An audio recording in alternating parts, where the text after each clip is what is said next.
Hello बच्चों, आज हम अपने बायोलॉजी वाले चैप्टर में एक नया चैप्टर, आपका लास्ट चैप्टर जो बनता है उसको टच कर रहे हैं, उसको लेके चल रहे हैं, जिसका नाम है पौधों व जंतुओं में नियंत्रण व समन्वय। ये आपके क्लास 10th के बायोलॉजी का अंतिम चैप्टर है। ठीक है, इसको हम लोग संडे संडे के वीडियो में देते रहेंगे। आपका यही लास्ट चैप्टर है, पूरा हो जाएगा। और कंटिन्यू वीडियो में आपको धातु अधातु और कार्बन कंपाउंड्स पढ़ा रहे हैं। तो फिलहाल अभी हम लोग ये देखेंगे कि पौधों और जंतुओं के नियंत्रण व समन्वय टॉपिक में सबसे पहले नियंत्रण शब्द आया है। पौधे और जंतु दोनों को पढ़ना है। नियंत्रण शब्द आया है और समन्वय शब्द आया है। तो कंट्रोल और कोऑर्डिनेशन क्या होते हैं? तो देखिए, कोई भी जीव हो उसका शरीर होगा, कोई ना कोई एक आकार भगवान ने दिया है कि आंतरिक वातावरण की भौतिक एवं रासायनिक दशाओं को एक जैसा बनाए रखने की प्रकृति को ही हम क्या कहते हैं? समन्वयन कहते हैं। आंतरिक वातावरण की और बाह्य से भी सबका इस एक लेवल बनाए रखना ही, मतलब एक क्या कहते हैं, समानता बनाए रखना, बराबर बनाए रखना ही क्या कहलाता है? समन्वयन कहलाता है, कोऑर्डिनेशन कहलाता है।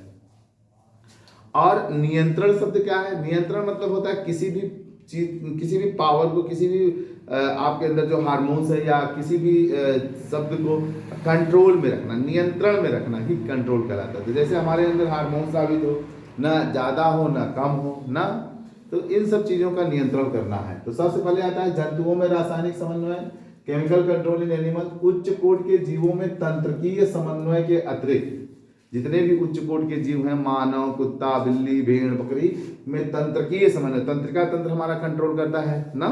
जैसे आप कहीं जा रहे हैं, आंखों के सामने कोई पत्थर आ जाए कि पल के गिर गई, तो क्या हमने कहा कि आग से गिर जाओ? नहीं, बुद्ध ने अपना आदेश दे दिया, तंत्रिका तंत्र ने सब कंट्रोल कर लिया। तो तंत्रकीय समन्वय के अतिरिक्त रासायनिक पदार्थों द्वारा भी शरीर का नियंत्रण होता है। मतलब हमारे बॉडी में तंत्रिका तंत्र कंट्रोल करता है और उसके अलावा हमारी बॉडी को कौन कंट्रोल करता है? हार्मोन्स करता है। वही रासायनिक पदार्थ है जिसको हम लोग क्या कहते हैं? हार्मोन्स नाम देते हैं। क्या नाम देते हैं?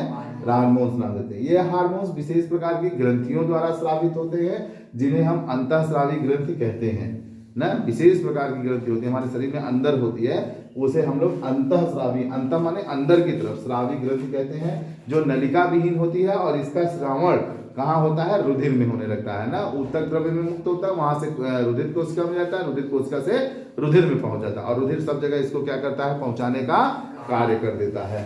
ठीक है ना। तो ये सीधे रुधिर में हो जाता है। अब नलिका का मतलब समझ रहे हैं ना, इसमें पाइप नहीं होती। जैसे हमारे ब्लड को जाने आने के लिए क्या होते हैं? धमनी और सिराएं होती हैं। इनमें धमनी सिराएं कुछ नहीं होते, डायरेक्ट ब्लड की तरफ। समस्थैतिकता एक वर्ड आता है, होमोस्टैटिस। होमोस्टैटिस ग्रीक वर्ड से बना है, ग्रीक वर्ड में, जिसमें होमोसिस मतलब सेम होता है, स्टैटिस मतलब स्टैंडिंग होता है। शरीर की भौतिक रासायनिक क्रियाओं का अंतः वातावरण से तथा शरीर के अंतः रासायनिक पदार्थों के आदान प्रदान को अखंड बनाए रखने के लिए, बराबर बनाए रखने के लिए को ही क्या कहते हैं हम लोग? समस्थैतिकता कहा जाता है। शरीर के सभी ऊतक व अंग परस्पर समस्थैतिकता में क्या करते हैं? योगदान देते हैं। शरीर की ग्रंथियां, अब आता है हेडिंग, शरीर की ग्रंथियां। ग्रंथ क्या है? ग्रंथि एक विशेष प्रकार की कोशिका, अंग या ऊतक होते हैं जिनके द्वारा किसी पदार्थ का संश्लेषण किया जाता है, मतलब उसे बनाया जाता है, और बनाने के बाद शरीर में उसे क्या किया जाता है? स्रावित किया जाता है, शरीर में ही रिलीज कर दिया जाता है। ठीक है ना। ये ग्रंथियां भी बहुत अधिक होती हैं, किंतु मानव में कुछ प्रमुख ग्रंथियां हैं, जैसे आपका अंतःस्रावी ग्रंथियां, जैसे आपका बहिस्रावी ग्रंथियां, जैसे आपका निश्चित ग्रंथियां। सबसे पहले हम एक उठा करके चलते हैं, अंतःस्रावी ग्रंथियां, जिसको एंडोक्राइन ग्लैंड्स कहते हैं। एंडोक्राइन ग्लैंड ग्रीक वर्ड से बना है। किससे बना है? ग्रीक वर्ड से। इंडो का मतलब होता है विदिन, शरीर के अंदर के लिए बात कर रहा है, इसलिए विदिन। और क्राइन का मतलब है टू सीक्रेट, जो शरीर के अंदर, हमारे बॉडी के अंदर, अंदर ही अंदर श्रावित हो, वहीं मिल जाए, उसे हम लोग क्या कहते हैं? अंतःस्रावी ग्रंथियां। ये स्रावी ग्रंथियां कैसी होती हैं? नलिका विहीन होती हैं। इनमें नली का अभाव होता है, नली होती ही नहीं है। ये इपिथीलियम से संबंध विच्छेद के कारण ऐसा होता है।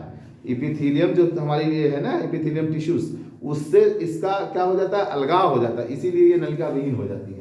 इनसे स्रावित होने वाला पदार्थ ऊतक द्रव्य में स्रावित होकर, ऊतक द्रव्य में स्रावित होकर रुधिर कोशिकाओं में पहुंचता है, और जहां से रुधिर में पहुंचता है, और फिर रुधिर शरीर के सभी अंगों तक पहुंचाने का कार्य करता है। अब इसके एग्जांपल्स में जैसे आता है थायराइड, पैराथायराइड, अजलिक, पीयूष, पीनियल और थाइमस ग्रंथियां, ये सब अंतःस्रावी ग्रंथि के बेस्ट एग्जांपल्स में आते हैं। तो बच्चों बस आज की कथा में हमारे यहीं तक समाप्ति होती है। अगले वीडियोस में हम आपको और बताएंगे। आज हम अपनी अगली एक वीडियो अभी दे रहे हैं जिसमें हम आप लोगों को अनसॉल्व के क्वेश्चंस बताएंगे, किस चैप्टर से कौन से क्वेश्चंस इंपॉर्टेंट है। तो हम आज ज़्यादा तो नहीं, लेकिन बस एक चैप्टर या 2 चैप्टर बायो का टच कर रहे हैं, जिससे हम बताएंगे कि आपको आज बायो को बताएंगे। पहले बायो के हर चैप्टर को बता लेते हैं, फिर केमिस्ट्री का बता देते हैं, फिर फिजिक्स का बता देते हैं। तो वो कौन कौन से चैप्टर्स हैं जो कि आप, और कौन कौन से विशेष टॉपिक हैं जिनको आप जरूर पढ़ के जाएं। इनसे क्वेश्चन आना ही आना है, कोई ब्रह्मा का बाबू भी नहीं हटा सकता। अब इतना बड़ा स्टेटमेंट मैं दे रहा हूँ, ठीक है। अब मतलब हटा तो कुछ भी सकता है, मैं ऐसे वर्ड बोल दिया, बट इतना समझ सकते हैं कि ये बहुत ही इंपॉर्टेंट होते हैं। अब हम और क्या कहें। धन्यवाद बच्चों, मिलते हैं अगले वीडियो में।